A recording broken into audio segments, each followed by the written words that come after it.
Education with Shantanu চ্যানেলে তোমাদের সকলকে স্বাগত জানাই। আজকে আমার আলোচ্য বিষয় প্রথম শ্রেণীর বাংলা বিষয়ের প্রথম পর্যায়ক্রমিক মূল্যায়ন 2026 নমুনা প্রশ্নপত্র এবং সাথে তার উত্তর, যেখানে থাকা প্রতিটি প্রশ্ন কিন্তু তোমাদের পরীক্ষায় কমন আসতে চলেছে। সুতরাং প্রশ্নপত্রটি কিন্তু তোমরা দেখে নিতে পারো। তোমাদের পরীক্ষা হতে চলেছে 20 নম্বরে এবং সময় থাকবে 40 মিনিট।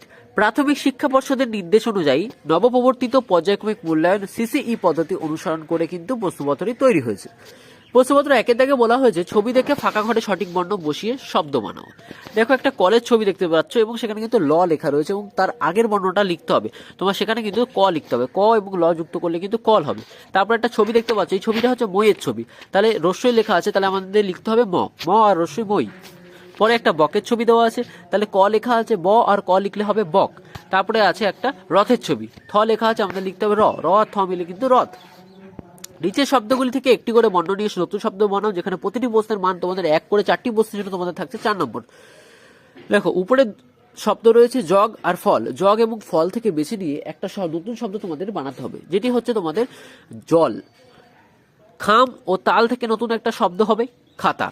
কলা ও থালা থেকে নতুন শব্দ হচ্ছে কলা। পানা ও টাকা থেকে নতুন শব্দ হচ্ছে পাকা। নিচের ফাঁকা ঘরে আকার, রস্যইকার, দীর্ঘইকার বা রিকার বসাও। দেখো তোমাদের নিচের ঘরে কিন্তু আমাদের আকার, রস্যি, দীর্ঘইকার এবং রিকার কিন্তু বসাতে হবে। দেখো বসিয়েছি, পড হচ্ছে র আকার, অর্থাৎ কি হচ্ছে পড়া। তারপরটা দেখো রস্যি ঠ ক, তাহলে কি হবে ঠিক। বর্গের জয় দীর্ঘি বন, জীবন। ময় রি গ, মৃগ। ঠিক আছে, তো এইগুলো হচ্ছে তোমাদের 4টি ছিল, 4টির জন্য কিন্তু তোমাদের 4 নম্বর রাখা হয়েছে। পরে 4 দাগে যে প্রশ্নপত্রটি রয়েছে সেখানে বলেছে এলোমেলো বর্ণগুলোকে সাজিয়ে সঠিক শব্দ বানাতে হবে, যেখানে 4টি প্রশ্নের জন্য তোমাদের থাকছে কিন্তু 4 নম্বর। খ আর আ রয়েছে, এটাকে সাজিয়ে লিখলে হবে আখ, আখ আখ। তারপরটা রয়েছে ন চয়রস্যু, নচু, এটাকে যদি সাজিয়ে লিখি তাহলে হবে চয়রস্যু না চুন। রস্যই ব, ইব, এটাকে যদি সাজিয়ে লিখি তাহলে হবে ব রস্যই বই। তারপর লেখা আছে ল ঢয়কার ঢো, লোঢো, তো এটাকে যদি সাজিয়ে লিখি এটাকে হবে ঢোল।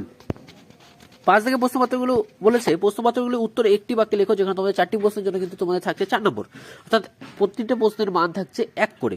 বাদল দিনে কারা ছাতা কিনে ঘরে যায়? বাদল দিনে তালিবেশ পেটকাটা সহ দন্তেশ ছাতা কিনে ঘরে যায়। প ফ ব ভ সারাদিন কি কাটে? প ফ ব ভ সারাদিন ধান কাটে। কারা ঘেউ ঘেউ ডাক ছাড়ে? রস্যৌ দীর্ঘ ঘেউ ঘেউ ডাক ছাড়ে। ছোট খোকা কি বলে? ছোট খোকা বলে অ আ। তো এই ছিল প্রথম পর্যায়ক্রমিক মূল্যায়ন 2026-এর প্রথম শ্রেণীর বাংলা বিষয় নমুনা প্রশ্নপত্র এবং সাথে তার উত্তর। প্রশ্নপত্রটি তোমাদের কেমন লাগলো তা কিন্তু অবশ্যই জানাবে। চ্যানেল নতুন হলে কিন্তু চ্যানেলটিকে অবশ্যই সাবস্ক্রাইব করে দেবে।